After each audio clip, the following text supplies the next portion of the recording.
When he let you go, your mind might have spiraled into this whirlwind of questions. What did I do wrong? Was I not enough? If I had just said this or done that differently, would he have stayed? And the truth is, it's completely human to go there, to analyze every detail of the relationship, to replay the last conversation, to comb through the silence, trying to find some hidden message or meaning. But here's what I need you to hear, maybe louder than anything else I'll say. His decision to let you go does not define your worth. It's easy to tie our self-esteem to the actions of someone we care about, especially when it's someone we gave our heart to. You think, if he couldn't love me, how can I believe I'm lovable?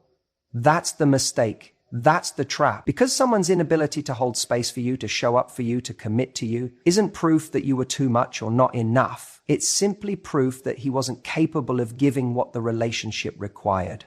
You could be the most emotionally intelligent, caring, radiant person in the room and still be undervalued by someone who isn't ready to receive or reciprocate that.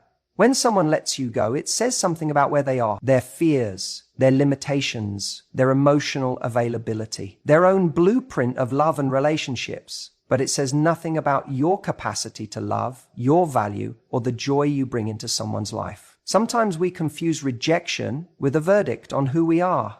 We think he walked away because I wasn't good enough to make him stay. But maybe the truth is, you were too real for someone who still wanted to play game. Maybe you showed up with clarity while he was still addicted to confusion.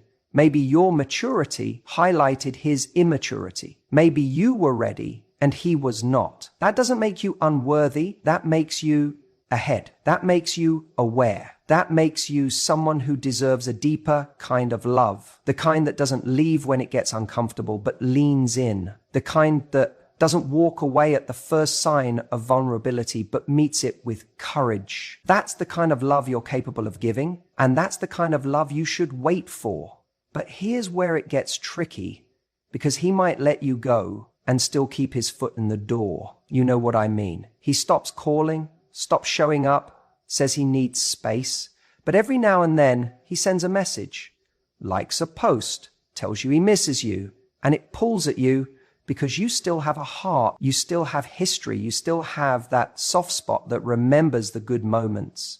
That kind of inconsistency can make you question everything. It can make you hold on just a little longer, hoping that maybe he'll come back. Maybe he's just confused. Maybe he needs time. But here's the thing. When someone lets you go, but keeps trying to emotionally access you, it's not love. That's control. That's ego. That's someone who doesn't want you, but also doesn't want anyone else to have you. And you deserve better than that. You deserve the kind of connection that doesn't make you feel like you have to audition every day to be chosen. You deserve to be someone's certainty, not their option. And if someone couldn't see your value when you were fully present, they don't suddenly deserve access when you're finally pulling away. It's not your job to convince someone to stay. It's not your responsibility to shrink, chase, or prove your worth. Love that has to be earned through struggle isn't love. It's survival. And you were not made to survive relationships. You were made to thrive in them. You were made to be seen, respected, heard, and valued. Not in fragments, but fully. Sometimes people leave because they don't want the responsibility of your heart. Sometimes they're intimidated by your honesty, your clarity, your strength. And instead of rising to meet you there, they retreat. And you think that means you should soften your light, dim yourself down, so you're easier to love. No, never. You don't reduce your shine for someone who's afraid of the brightness. You find someone who sees it and thinks, God, I'm lucky to have found this.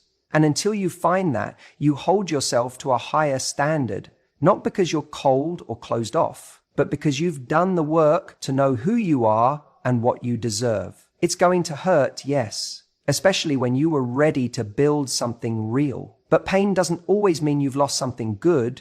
Sometimes it's just the process of releasing something that was never aligned with your future in the first place. And that's not just healing, that's transformation.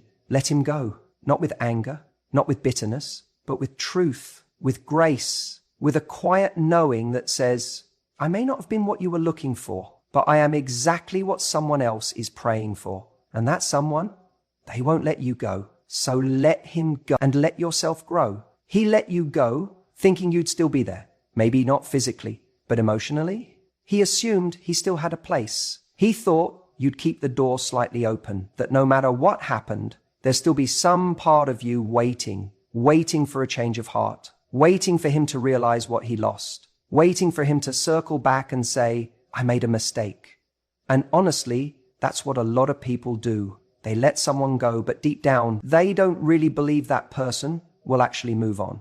Because up until now, you've probably shown him, intentionally or not, that your heart was still invested, that no matter how much time passed or how much space grew between you, he still had a seat at the table. He still had access. And you might not have said it out loud, but maybe your actions hinted at it. Liking his posts, responding to his stories, replying to that late night, how have you been, with a warmth he didn't really earn. He let you go, but with a quiet confidence that you'd stay emotionally available, that he could find his way back whenever he wanted. He counted on your loyalty, even after he stopped choosing you. But here's where everything changes. When you stop playing that role, when you decide to not just accept his choice, but match it, when you stop keeping a candle burning in the window and start locking the door behind you as you walk into your next chapter, that's when everything shifts. Not just for him, but for you. Because let's be honest, holding on to someone who already walked away is a kind of emotional purgatory. You're not together, but you're not truly free either. It's like your life is on hold, waiting for a script rewrite, waiting for the plot twist where he comes back. And while you're waiting, you're missing what's in front of you. Opportunities, people who actually see you, and the beautiful growth that only comes from letting go fully. There's a part of you that might feel like walking away completely is giving up, but it's not. Giving up is what he did when he stopped fighting for you. Choosing yourself now isn't giving up. It's finally stepping out of a one-sided story and into your own. He expected you to stay emotionally available, to always respond with kindness, to never truly close the door. And maybe he even confused your kindness for weakness. But here's the truth. Kindness is powerful, and when you pair it with boundaries, it becomes unshakable. Letting go with grace is one of the strongest things you'll ever do, because it says, I still care about myself enough to stop giving energy to someone who isn't choosing me. That's not weakness. That's growth. That's strength. And sure, maybe he'll come back. Maybe he'll reach out once he realizes your energy is no longer orbiting around him. But by then, something will have changed. You will have changed. Because the person you're becoming, she doesn't wait for breadcrumbs. She doesn't entertain half efforts. She's too busy building a life that feels whole, with or without him in it. The funny thing is, he probably expected you to linger in the shadows of what you had. But you weren't put here to live in shadows. You were meant to shine. And that light, it's not dependent on him. It never was. It was always yours. You just forgot for a moment while you were focused on someone else's reflection. There's something powerful about matching someone's absence with your own, not in a petty way, not to play games, but in a way that says, I'm no longer putting my energy where it's not reciprocated. That decision is magnetic, not because it pulls him back, but because it pulls you forward into your self-worth, into your next level, into a version of you that doesn't settle for emotional crumbs just because it once felt like a feast. And yeah, it might hurt at first. That moment when you realize you were hoping for someone to come back and instead you're the one who walks away for real. That pain, that's the cost of growth. That's the ache of stepping into your power. But it doesn't last forever. Because healing begins the moment you stop negotiating with someone who already showed you they weren't ready to love you the way you deserve. He let you go thinking you'd hold on. But you're stronger than that. Strong enough to love deeply and still walk away when it's no longer right. Strong enough to choose peace over potential. Strong enough to let go, not because you don't care, but because you do, about yourself. And when he realizes you've truly let go, it'll hit different, because he won't just be losing a person. He'll be losing the version of you who waited, who hoped, who gave him grace after grace. That version doesn't live here anymore. You evolved. And the next person who gets access to you, they're going to have to come correct, because you're not looking back. You're walking forward, fully aware of your value and no longer entertaining people who thought they could leave and come back whenever it suited them. You didn't just let him go. You let go of the idea that he was the only one who could love you deeply. You let go of the illusion that this was the best it could ever be. And most importantly, you let go of the version of you who thought settling was better than being alone. He let you go and didn't expect you to let him go too, but you did, and that is where your power begins. You know what's interesting? Most people don't realize how loud silence can be. We think we need to have the last word, the big emotional goodbye, the deep closure talk to make someone understand what they did, or to feel like the chapter is really closed. But here's the truth. It's not always the dramatic final conversation that gives us peace. Sometimes it's the absence of one. See, when someone lets you go, especially if they think you'll be hanging on in the background, waiting, hoping, checking in, your silence becomes the one thing they never expected. And it's the one thing that says everything. It says, I don't need to scream to show I've healed. I don't need to chase clarity from someone who already showed me who they are by letting me go.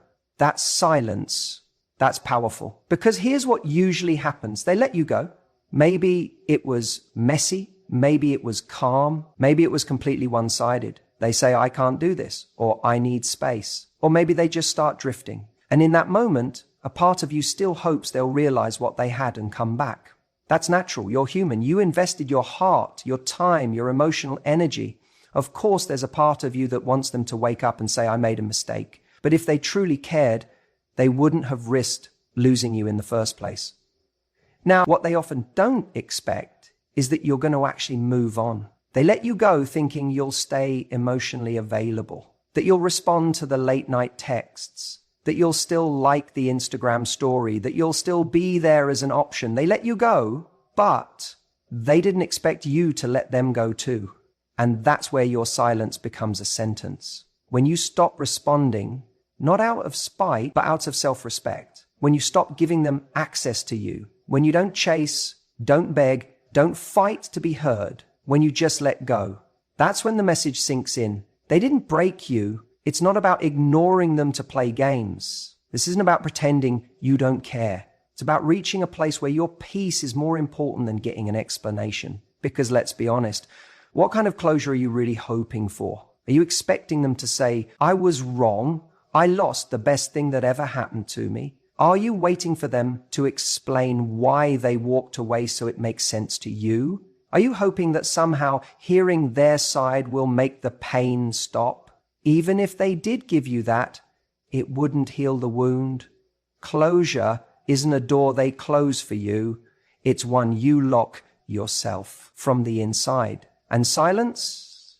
That's the key. There's something deeply dignified about walking away without trying to convince someone to stay. About deciding that your time, your energy, your love will no longer be invested where it isn't appreciated. That kind of silence is powerful because it's built on clarity. Clarity that says, you're allowed to leave, but I'm allowed to move forward. Clarity that says, I don't hate you, but I won't chase you.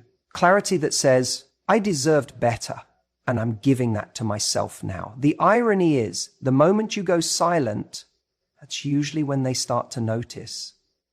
That's when the hey, how are you messages show up. That's when the I was just thinking about you texts land in your inbox. Because your absence becomes louder than your presence ever was. But here's the thing. You don't need to respond because you're not doing this for a reaction. You're doing this to heal. See, silence is not a punishment for them. It's a gift for you. It's a space where you stop hoping, stop explaining, stop trying to prove your worth to someone who couldn't see it. It's where your energy stops leaking into a dead connection and starts fueling the life you're building without them. That's the real closure. Not a conversation, not an apology, not a rehashing of the past. It's you living fully in the present. And maybe, they'll regret it. Maybe they'll realize they let go of something rare. Maybe they'll wish they had done things differently. But by then you'll be long gone, not bitter, not angry, just over it. You'll be too busy being loved properly by someone who doesn't need to lose you to recognize your value. So stop waiting for the final word. You don't need it. Let your silence do the talking. Let your peace be the closure. Let go for real this time, because the most powerful thing you can ever say is nothing at all. I want you to hear that again, not just with your ears, but with your heart. Letting go is not a weakness, not a surrender, and definitely not a sign that you've lost. Letting go is a decision rooted in strength, in dignity, and in a deep belief that you deserve more than being someone's second thought. It's one of the most powerful things a person can do, not because it's easy, but because it's the opposite. It's hard, it takes courage, it takes knowing that even though a part of you still aches for the past, you're no longer willing to make your home there. Here's the thing. When someone lets you go, consciously or not, they're betting on the idea that you won't. They think you'll hold on emotionally, that you'll stay available, stay stuck in limbo, maybe even keep a small part of your heart reserved for them. They expect the door to remain half open just in case they ever want to walk back through it. And often, we oblige. We keep that door cracked, don't we? Not because we're naive, but because we're human. We loved, we gave, we invested, we hoped. So it's not bitterness that makes it hard to move on. It's the memory of what we once had and the belief that maybe, just maybe, we could have it again. But at some point, you have to ask yourself, what does it cost to keep holding on? How much of your peace, your energy, your future are you sacrificing by keeping one eye on a door that's already closed? Letting go isn't about pretending it didn't hurt. It's not about saying, I never cared, or it never mattered. It did. It mattered deeply. But you're choosing to stop bleeding for someone who couldn't even bring themselves to show up for you consistently. That's not bitter. That's wise. And here's what people don't talk about enough. Letting go isn't always loud. Sometimes it's quiet. It happens in small moments. The moment you stop checking your phone every hour, the moment you don't stalk their profile, the moment you stop replaying old conversations, trying to decode what went wrong. It's in the moment you start choosing peace over the chaos of confusion. It's not a declaration shouted into the void. It's a quiet reclaiming of your time, your mind, your heart. Some people only realize what they had after they've let it go. That's their journey. That's their lesson. But yours is to walk forward, not to wait for someone to realize your value in hindsight, but to find someone who sees it right now, clearly, fully, and without hesitation. Letting go is also not about revenge. It's not, I'll show you what you missed. That's still giving energy to the past. It's about getting to a place where you genuinely don't need them to see it. You see it. You feel it. You live it. There's something so freeing about no longer being tethered to someone else's indecision. When you let go, you stop waiting for a text that might never come. You stop hoping for clarity that they may not even have themselves. You stop negotiating your self-worth based on someone else's ability or inability to show up. Think about it. What would your life look like if you redirected every ounce of energy you've spent hoping for a return and invested it into your own growth, your own happiness, your own healing? You'd become someone unrecognizable. In the best way. Someone whose life is so rich and full and grounded that even the memory of the person who couldn't choose you fades into something distant, like a lesson from another lifetime. Letting go isn't about forgetting. It's about freeing. It's about taking your power back from the past and using it to create something better. Because you don't owe your future to someone who let go of you. You owe it to the person you're becoming. And maybe the hardest part about letting go is accepting that you may never get the closure you thought you needed. You may never get the apology, the explanation, the recognition.